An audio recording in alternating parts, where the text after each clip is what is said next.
So we're back on the O'Galley Scenic Railway main line, and today we're going to show you some footage of track laying from this week. We've made it around our Horseshoe.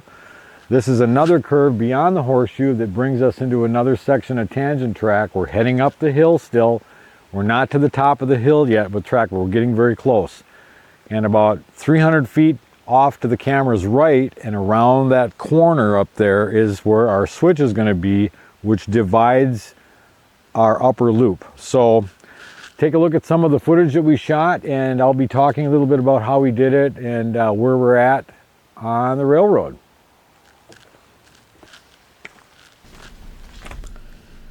So as usual, we have the first part of the day working with ties, getting ties laid out on the ballast that we did the week before.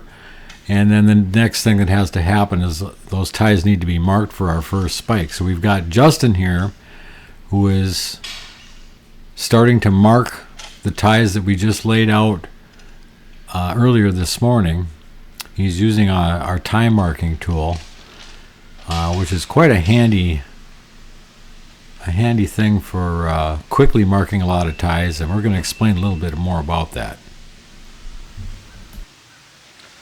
So this is a little homemade tie marking tool that we came up with. And the reason we have to use this tie marking tool is because all the ties are different lengths. We're using recycled guardrail timbers, and they're all different lengths.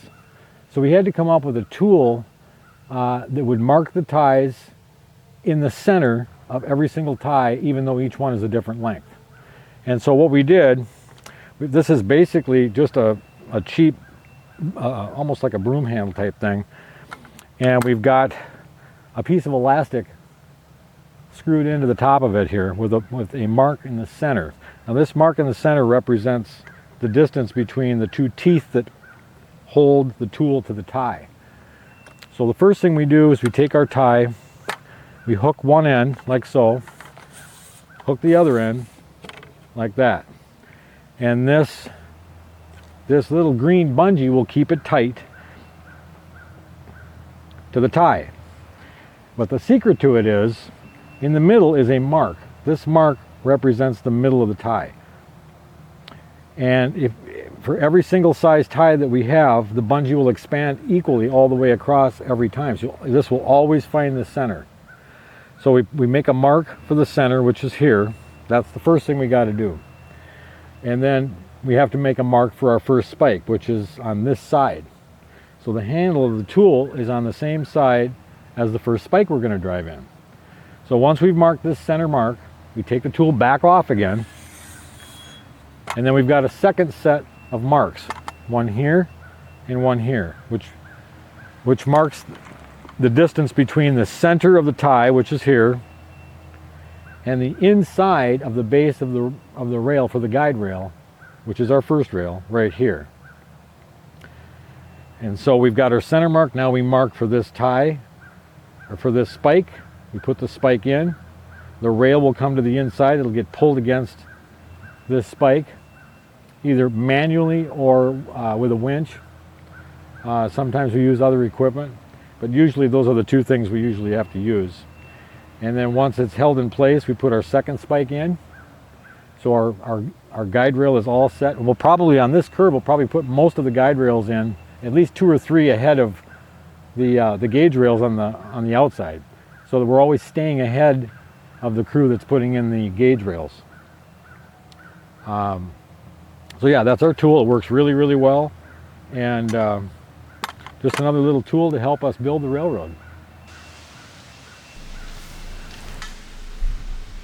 So as Justin continues to mark ties, you'll notice that, as we said before, he's marking the placement of the first guide spike for the guide rail on the inside of that curve, so that we can pull the track up to that first spike. We've talked about that many times.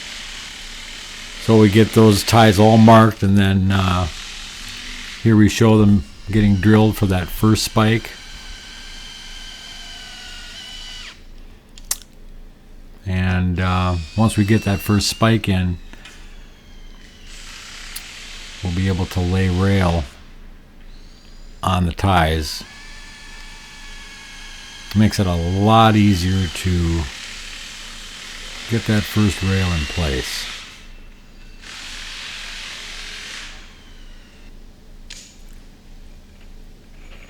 Now we had kind of a small crew this particular day. We had 4 of us.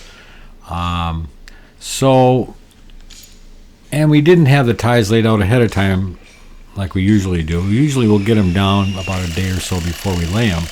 Get that first spike in. We didn't have an opportunity to do that this time.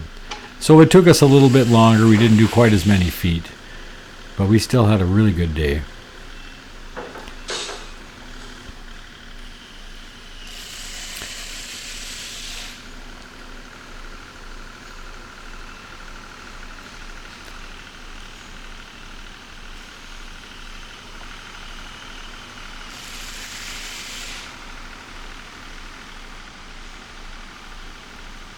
Now we're getting ready to lay out that first guide rail.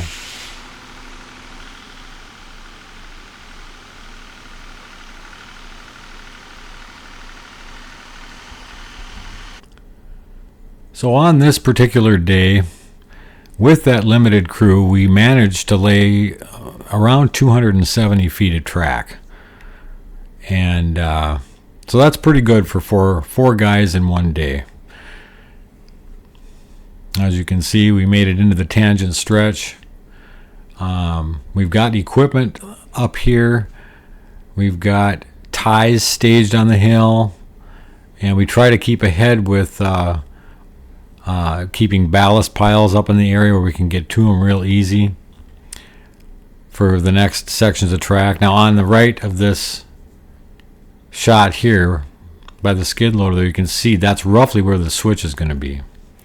And we've got rail staged on our flat cars that we can bring up, and we can push those up as we go and just keep following the railhead, so we're never really carrying anything too far.